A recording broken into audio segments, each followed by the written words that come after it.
Good evening and welcome to the Carolyn Holt Show.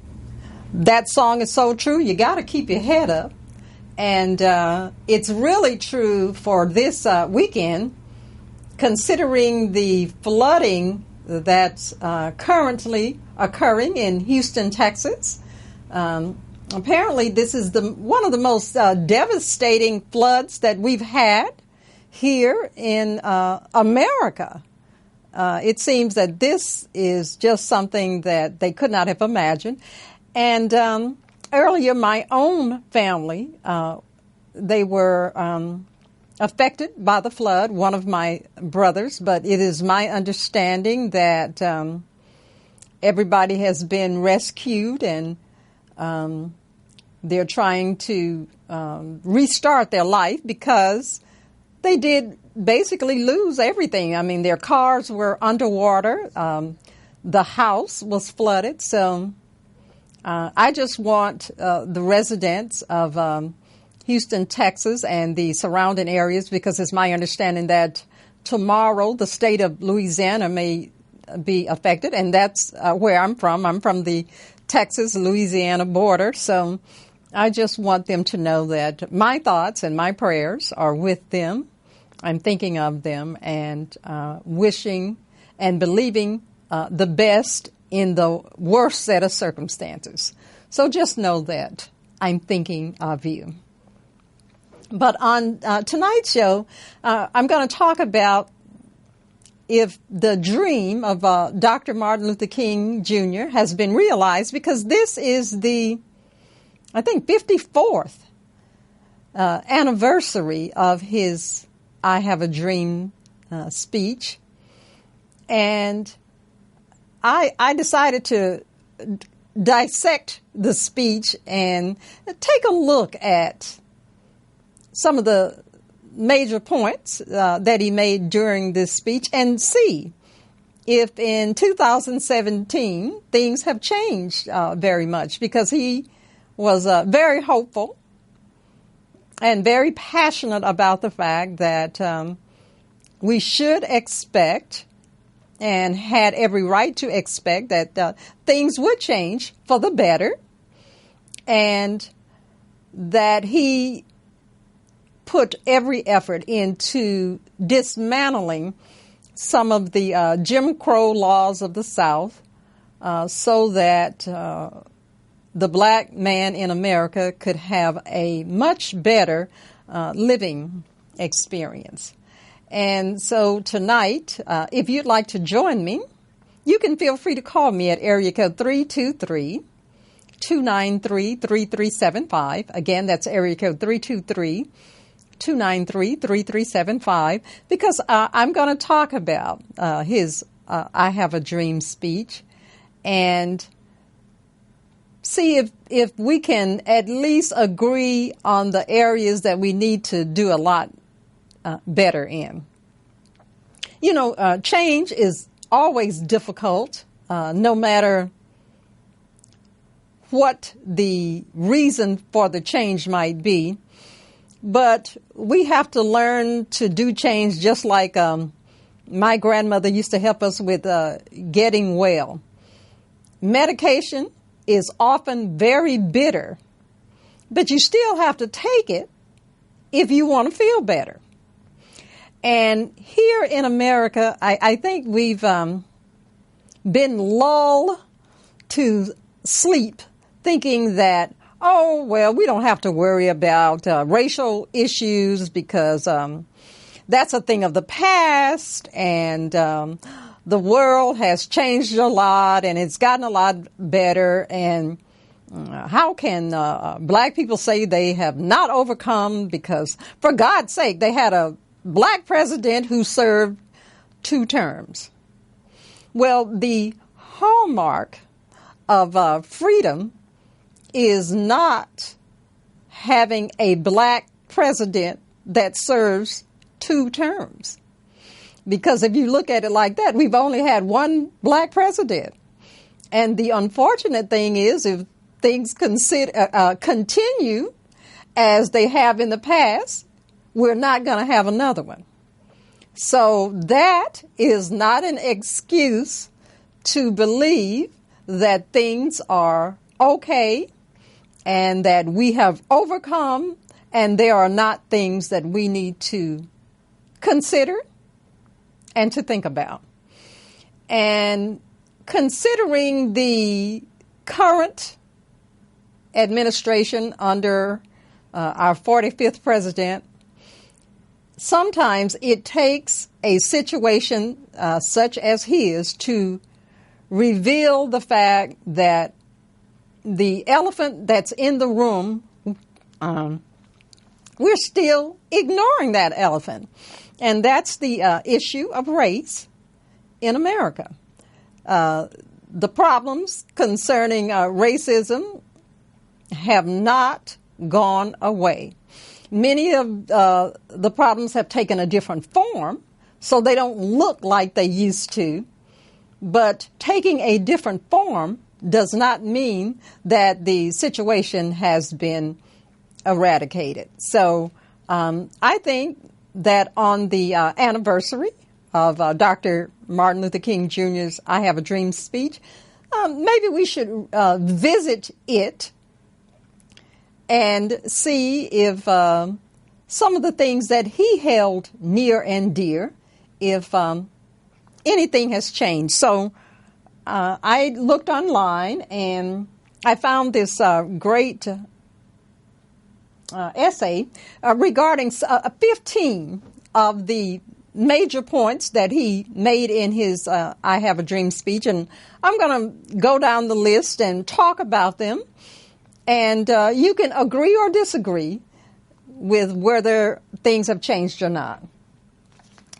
He gave this speech because at the time it was very important in that race relations were absolutely atrocious, and America didn't accept the extent of how bad race relations were until the news media started to show the hosing of black people in the street with the water pressure, the hoses from water pressure, and what that looked like, that they actually even wanted to take a look and accept the fact of their behavior. Because before then, it was their word against ours, and if they said it didn't happen, then it didn't happen.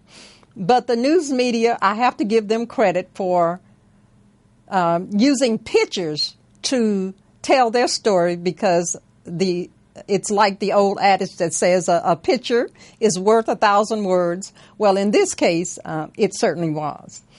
But this, at this point in American history, this speech, it was a speech that helped to galvanize the civil rights movement. And it brought the plight of the disenfranchised, which nobody wanted to honor in terms of their existence. It brought their plight to a national and international platform. And with this speech, I think several things stand out. So as we go through the I Have a Dream speech, I just want you, just in your own consciousness, think about, well, have these things changed much here in America? Now, he starts his speech with saying that it's time to make justice a reality. No, he didn't start the speech with that. I'm sorry. He says that, I say to you today, my friends, that in spite of the difficulties and frustrations of the moment, he has a dream. So it's my understanding that the speech was pretty regular until he made eye contact with Mahalia Jackson. And she encouraged him to talk about the I Have a Dream portion, because apparently he had done this speech at some smaller venues and it had done well. And so she encouraged him to use that basis to make his point. And in a passage of I Have a Dream, he says that I have a dream that one day right there in Alabama, little black boys and little black girls will be able to join hands with little white boys and white girls as sisters and brothers. And there was a major problem in Alabama because of Governor George Wallace, who was extremely racist. And with this note that he sets regarding little white boys and white girls, joining hands and seeing them as brothers and sisters. Well, I would say this, that race relations have certainly improved since the 1960s, but we still have a lot to work on. So I'm going to say that that part of the dream has not been realized yet, because the unfortunate thing is that color still does matter. And there's a major notion, especially here in America, especially among white families, in the event that they have black children that they have adopted. Apparently, the issue is not discussed much because they simply don't think of race the same way that perhaps a black family would. And this is not necessarily an indictment, it's just a fact. And so the notion often is that color does not matter until something happens.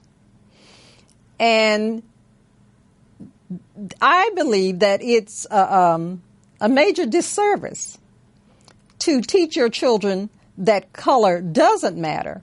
Now, you might want to teach them that color should not matter, but to say that color does not matter is a disservice, because the unfortunate thing is this, that when your children grow up and they have to interact with the world at large, the world will teach them that color does matter. So I would suggest to parents that don't let the world be the primary influence on your children. That's your job. And it might feel better to not acknowledge either through ignorance or through wanting things to be different. The problem remains the same, that color is an issue.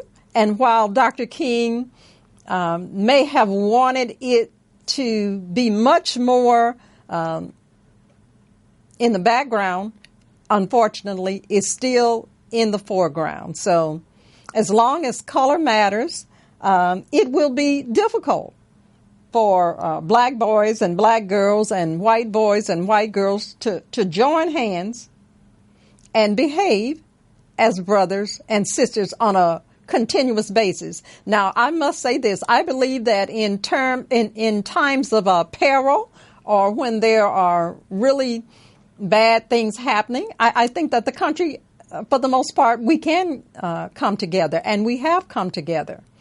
But we need to make that a consistent behavior in order for that aspect of Dr. King's dream to become realized.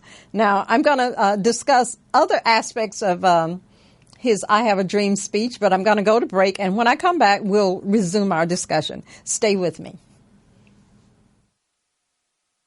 Mastering math can be big fun for you and everyone. play it each and every day. Master math the easy way. Sing, play it, Math Maze. Why not turn math time into fun time with Math Maze, the new game craze? Get yours today at mathmaze.us. Mom, now you can help your son master math and have big fun. Play it each and every day. Master math the easy way. Sing, play it. Math Maze. Make sure your child owns the skills necessary for success in high school algebra. Get it now. Mathmaze.us. Mathmaze.us. And now you can help your daughter play it like you know you oughta. Play it each and every day. Master math the easy way. Say it, play it. Math Maze. Math Maze cards contain both Spanish and English. Get yours today at mathmaze.us. That's mathmaze.us.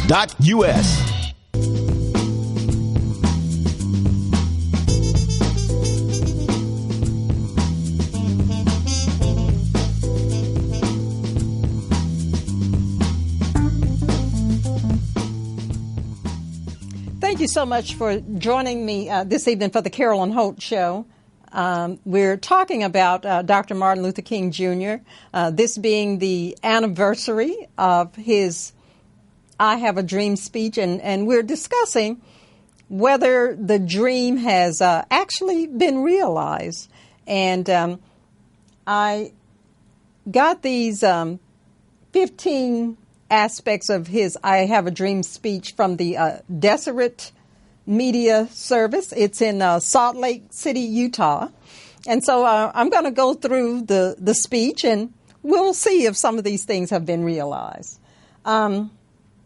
It says, "Now is the time to rise from the dark and desolate valley of segregation to the sunlit path of racial justice." Now that sounds really good, the sunlit path of racial justice. The unfortunate thing is I believe that Charlottesville helped America to really see that there is no sunlit path of racial justice. It perhaps should be, but it's not. And the truth of the matter is that we have to address our oppressive history. And one of the areas is in the statutes that we built as a result of the Civil War, and the statutes of Robert E. Lee was in question on this particular day. But there are other statutes that perhaps are not being taken down fast enough. And if you're going to address history, you have to address the fact that you may have stood on the wrong side, and that's okay. It's okay to acknowledge that you didn't have the right position, but unfortunately, it seems that it's very difficult for America to come to grips with that. But my belief is that you have to deal with it. You have to tell the truth and acknowledge the pain so that you can move forward with purpose. It is painful, and the history is shameful, but it doesn't mean that it can't be dealt with. And so my recommendation is when things come up, acknowledge them so that you do have the opportunity to move forward. So I don't believe that we have realized a sunlit path of racial justice. So I don't believe that part of the dream has been realized. It says that we will not be satisfied until justice rolls down like water and righteousness like a mighty stream. What is that hyperbole when it's exaggeration for effect? I love it though. I love like a righteous and mighty stream. Well, that sounds good, but I'm sorry. I certainly don't believe that this has happened, because I was reading an article in the Huffington Post, and basically it gave 18 reasons as to why justice and racial justice is not as it should be. And the statistics are very interesting. It says that in terms of policemen stopping people, just in police stops alone, the disparity is 28% for black people being stopped by the police, while it's only 12% for whites. In terms of police searches, it's 3 times more for black people than for whites. Now, this is for 2017. This is not in the 1960s. This is for today. Police use of force in terms of dogs, pepper spray, tasers, and physical force. That is how it is seemingly almost always dealt with for blacks. And when it comes to whites, they get a negotiator to negotiate whatever it is that needs to be done so that they don't have to use physical force. Juvenile arrest is 2 times as likely for blacks as for their white counterparts. In terms of transgender people, 60% of black and Hispanics get arrested, and it's far less for whites. They don't give the exact number, but if it's at 60%, then we can deduce that it's 40% left, so it's still less. Arrests for drugs. The penalty is more than 2 times that of their white counterparts. Arrest for marijuana. 3 times, blacks are 3 times more likely than whites to get the arrest. For pretrial release, blacks are incarcerated while awaiting trial. And, you know, I didn't really think about this, but many times white people they're out on bail and out on other things that they've negotiated. Well, we know there's a great disparity there. It says prosecution charges. Prosecutors are twice as likely to give mandatory minimum sentences for blacks than they are for whites who did the exact same crime. Well, I don't think that we've gotten to justice yet, so let's keep reading. Black people, they go to prison much more often than their white counterparts who get community service. Blacks receive longer sentences. 68% of blacks versus 32% white are incarcerated for state drug incarceration. 76% federal drug convictions for blacks and 22% for whites. It's 19% longer federal sentencing versus whites. Black women, they're incarcerated 3 times higher than that of whites. 65% of life without parole for nonviolent offenses is served by black people.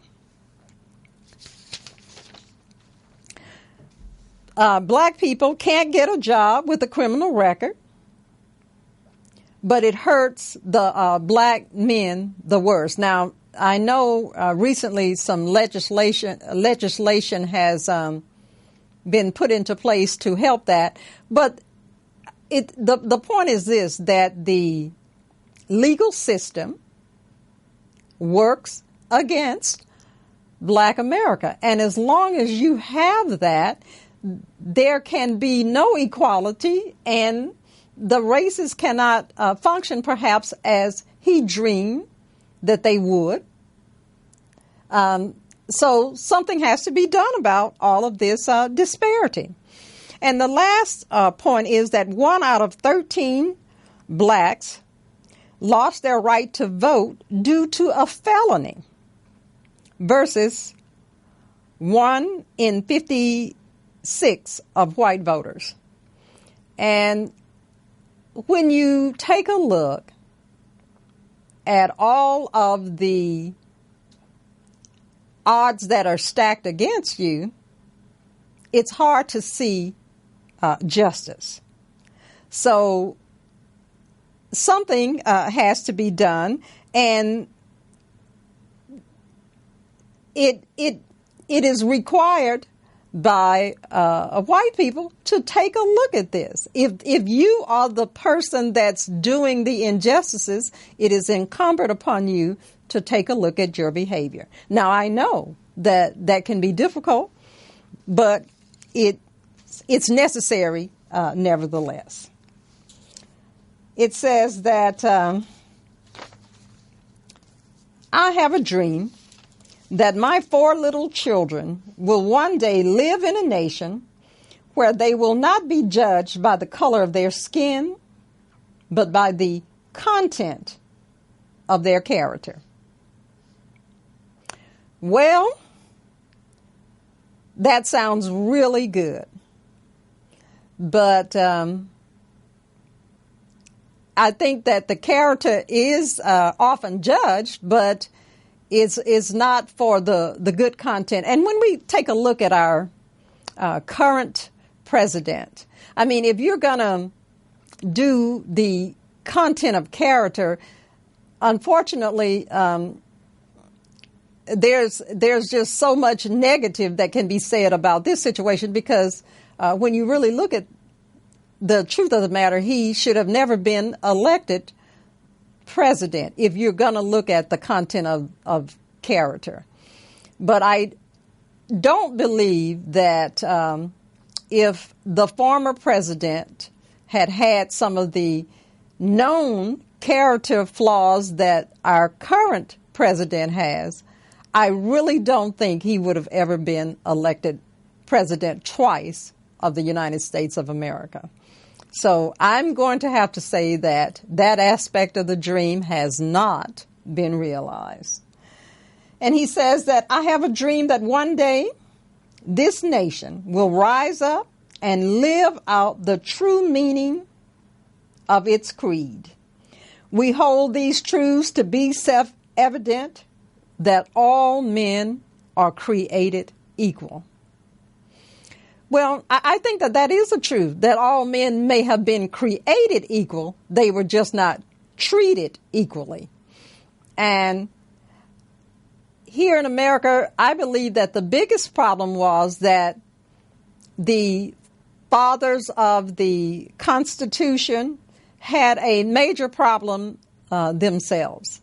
Because even though they wrote the Constitution for it to work in terms of government, but their own personal lives did not reflect the words of the Constitution, because many of them were slave owners, and they felt justified in owning slaves.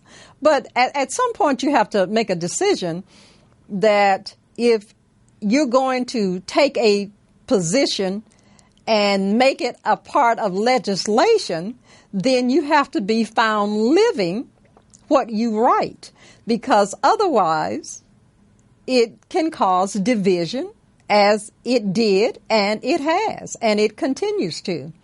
So I have to say that that part of the dream not realized.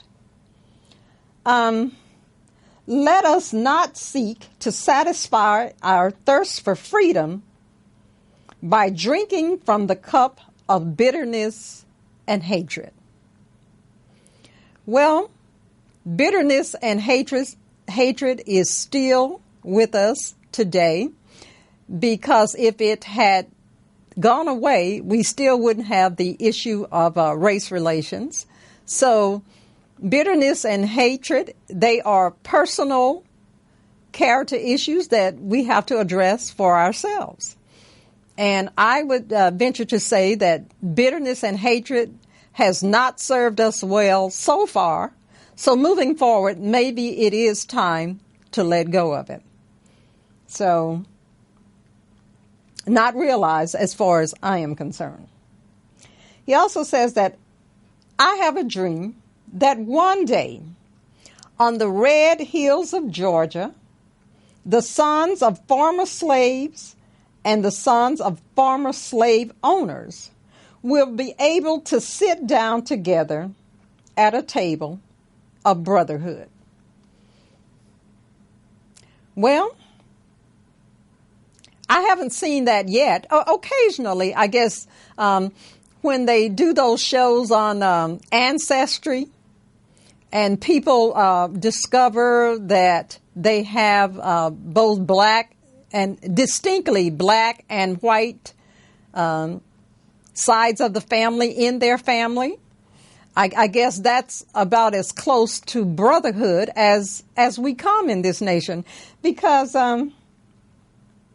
the sons of former slaves and the sons of former slave owners, as far as I can tell, they're not doing business together in great numbers.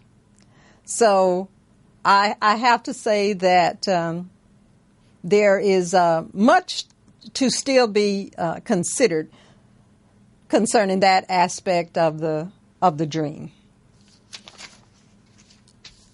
Next, it says, the whirlwinds of revolt will continue to shake the foundation of our nation until the bright day of justice emerges. Well, I think that this is how the Black Lives Matter movement came about, because of the whirlwinds of revolt, because sometimes that's the only thing that causes change. And the bright day of justice has not emerged as of yet. There's still a lot of work to be done, because there's no way that I believe justice can emerge as long as white police officers kill black male citizens. They go to trial and they never get convicted when there's physical evidence to show that the black men that they killed were complying with what it is that they were being asked to do. So I don't think that part of the dream has been realized as of yet. It says that we cannot walk alone, and as we walk, we must make the pledge that we shall march ahead. We cannot turn back. Well, many times I think the problem is this, that we as black citizens, we start really good things, but we don't always stick with it till the end. And a shining example of that is that I think on last weekend, there was a lot of conversation about the NFL. And the problem is that Colin Kaepernick was having a difficult time getting a job as a quarterback in the NFL. And it was suggested that a lot of people should stop supporting the NFL games. Well, I don't think that that's ever going to happen, but I know that last weekend it did not happen. So the idea is this, that if you're going to raise an issue, it is very important to see it till the end. Because if you stop, then it appears that your concern and the passion that you had at the beginning is not a true barometer of your ability to follow through.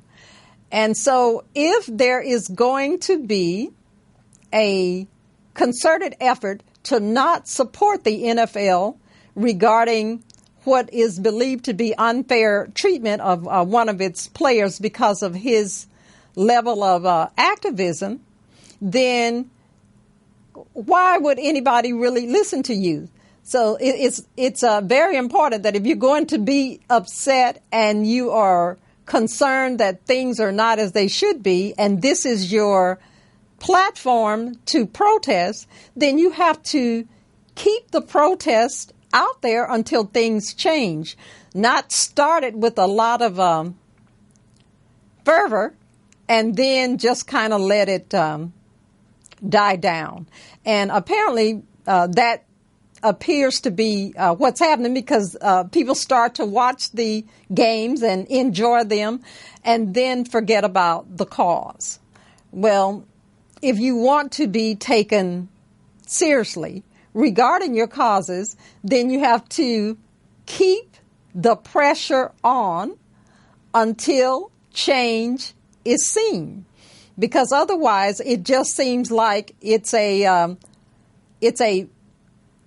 moment in time that you're upset, but it's not really, the cause is not really important to you.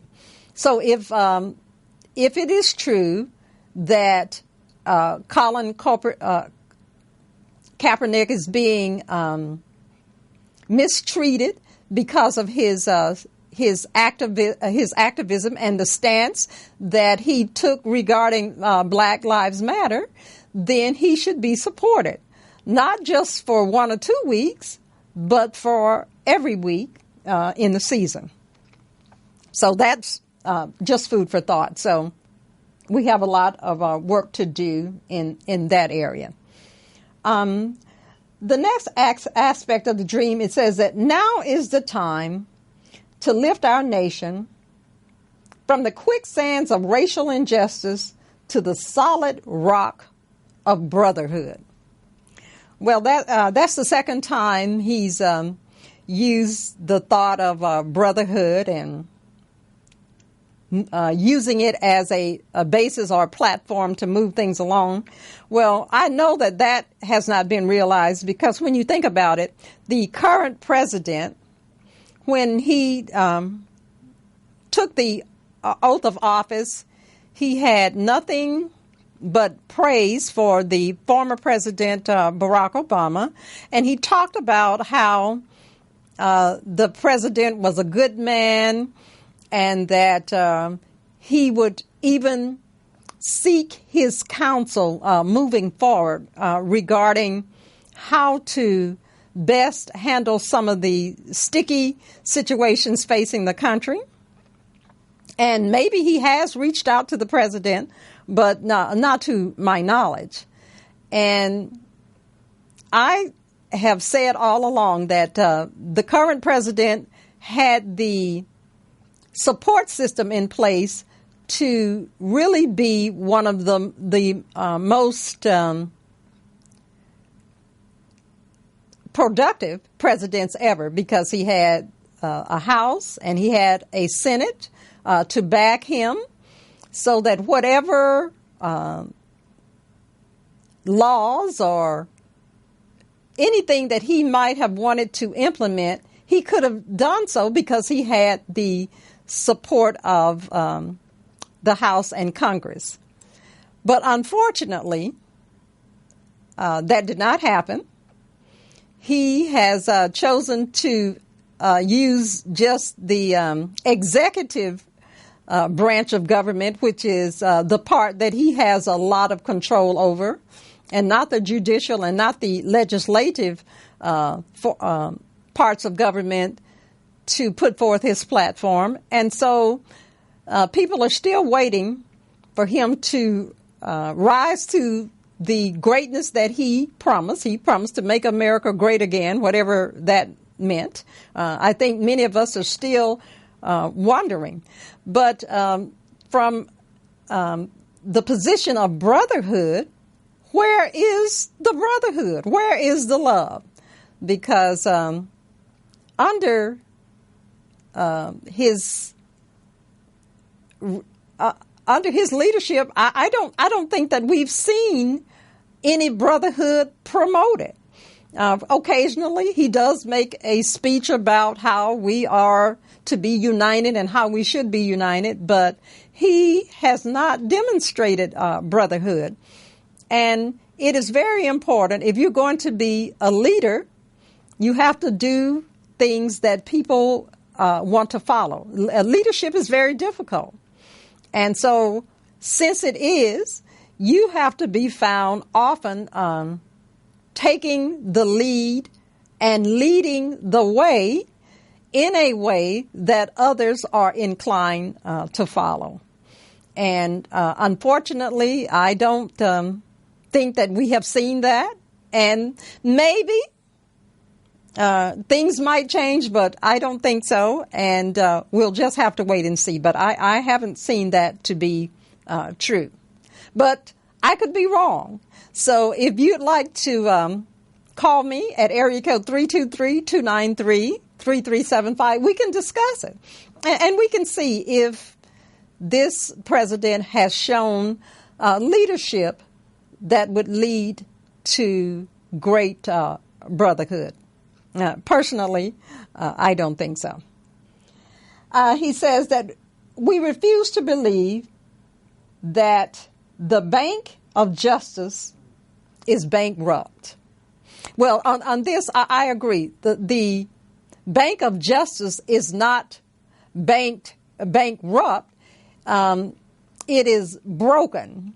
And sometimes when things are broken, they can give the appearance of bankruptcy. The unfortunate thing is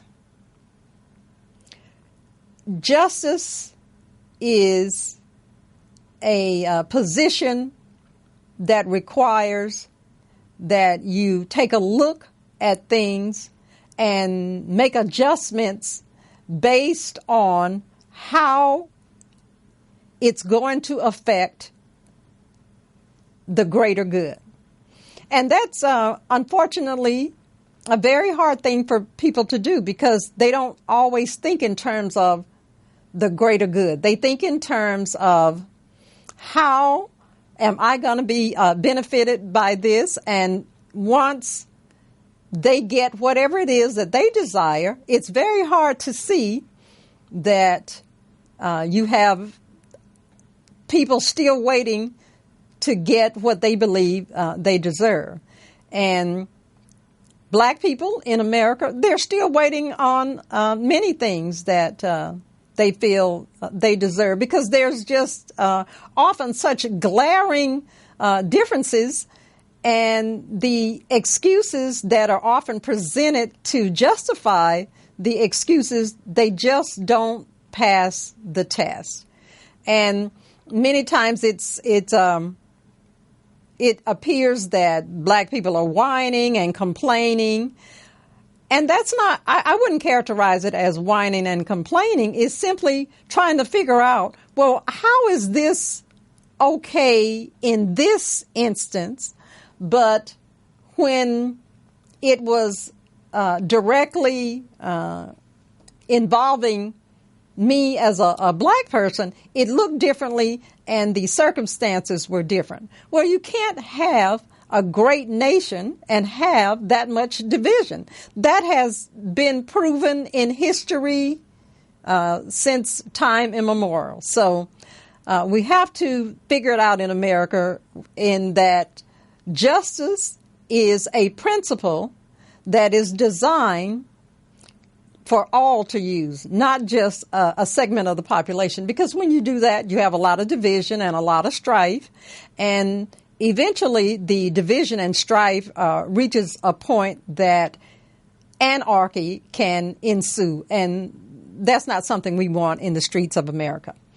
But I'm going to take a break, and when I come back, I'm going to finish up some of the points that Dr. King made and see if the dream has been realized. Thank you so much, and stay with me. Mastering math can be big fun. Fun for you and everyone. Play it each and every day. Master math the easy way. Sing, play it, Math Maze. Why not turn math time into fun time with Math Maze, the new game craze? Get yours today at mathmaze.us. Mom, now you can help your son master math and have big fun. Play it each and every day. Master math the easy way. Sing, play it. Math Maze. Make sure your child owns the skills necessary for success in high school algebra. Get it now. Mathmaze.us. Mathmaze.us. Dad, now you can help your daughter play it like you know you oughta. Play it each and every day. Master math the easy way. Say it, play it.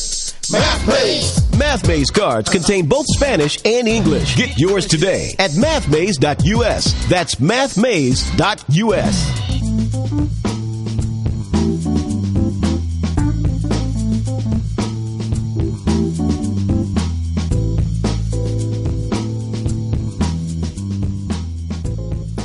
Thank you so much for joining me for the Carolyn Holt Show. Tonight we're talking about the anniversary of Dr. Martin Luther King Jr.'s I Have a Dream speech, and we're talking about whether the dream has been realized, and I've gone through some of his major points, and in most instances the answer is no.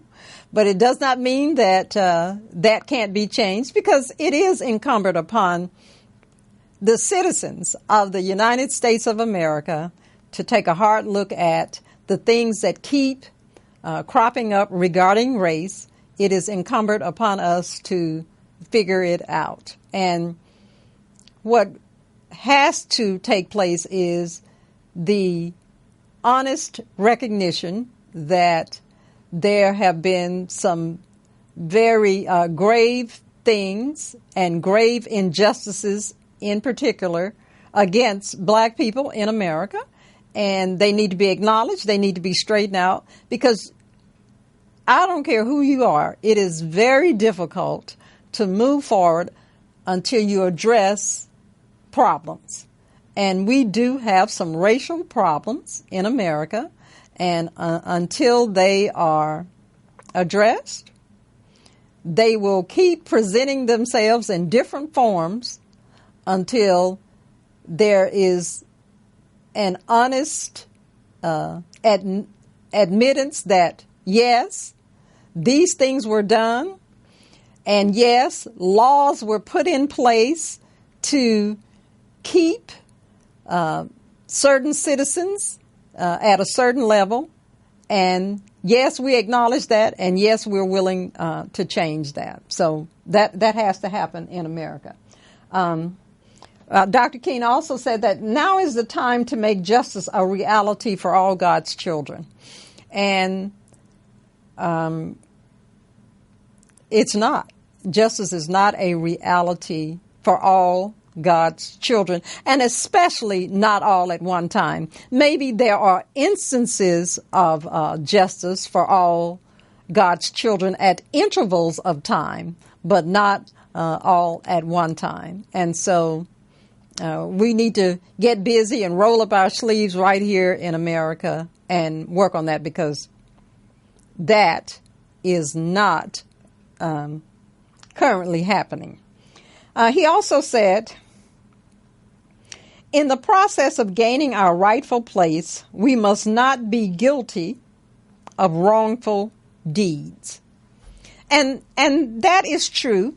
Black people have to own some of the things that they may be guilty of, and America has to own some of the wrongful deeds that it is guilty of, because there is no way to justify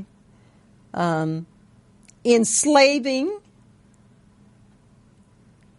people that you bought on a ship to America, enslave them. There's no way to justify enslavement, and there is no way to justify the mistreatment and the denial of them being human beings.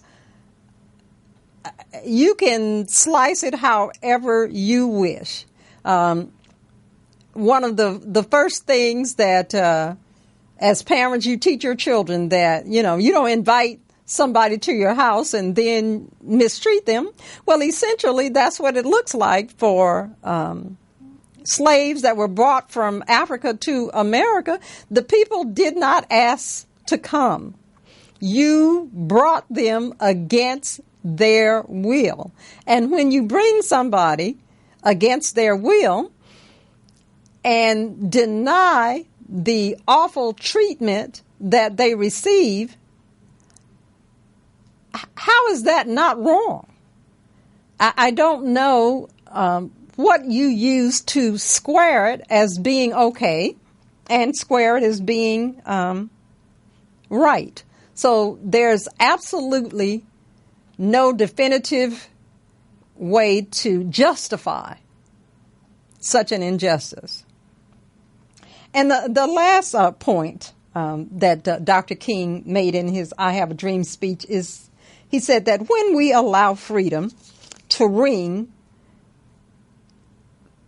when we let it ring from every village and every hamlet, from every state and every city, we will be able to speed up that day when all of God's children, black men and white men, Jews and Gentiles, Protestants and Catholics, will be able to join hands and sing in the words of the old Negro spiritual, free at last, thank God Almighty, we're free at last.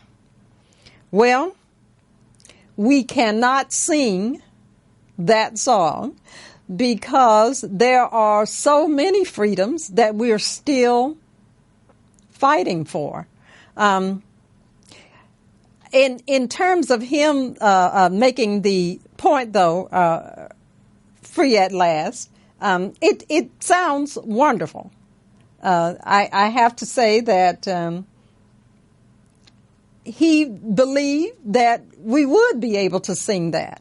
And I'm sure that he felt that it would be in a few short years. He didn't think that 54 years later we would still have some of the same issues that he fought against. They are still very much in place in America. And while, yes, there have been some things that have certainly been made to look much better, when you look at America in a deeper sense, people around the world are surprised by some of the legal injustices that still go on. But that's how they're able to go on, because the legal side keeps everything in order. Because if you don't do as